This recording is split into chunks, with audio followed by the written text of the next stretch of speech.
আজকে বাংলাদেশ তার অভিভাবককে হারালো। দেশের প্রতি যে ভালোবাসা, মমত্ববোধ, মানুষের প্রতি যে ভালোবাসা, তার প্রক্রিয়া নিদর্শন বেগম খালেদা জিয়া বিশ্বের ইতিহাসে এরকম নেতা নজিরবিহীন।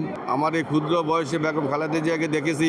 ওনার দীর্ঘ 41 বছরের রাজনীতির বয়সে উনি কোনোদিন কোনো অন্যায়ের বিরুদ্ধে আপোষ করেন নাই। সমগ্র বাংলাদেশের 64 জেলা থেকে লক্ষ লক্ষ মানুষের দল, সবাই লক্ষ লক্ষ মানুষ এখানে জড়িত হয়েছে। তার আদর্শ ধরে রাখার জন্য আমরা এখানে সবাই আসছি।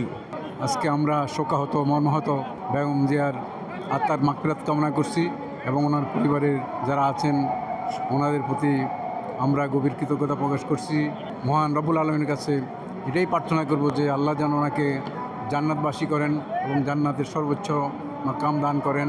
সাবেক 3 বারের প্রধানমন্ত্রী বেগম খালেদা জিয়ার নামাজে জানাজায় অংশগ্রহণ করার জন্য দেশনেত্রী বেগম খালেদা জিয়ার ওনার সবাই আপনারা দোয়া করবেন, ওনার আল্লাহ যেন ওনাকে জান্নাতবাসী করে। আমাদের দেশনেত্রী বেগম খালেদা জিয়ার জানাজায় আপনারা দেখেছেন লক্ষ লক্ষ মানুষ আজকে তার আপোষহীনতার কারণে।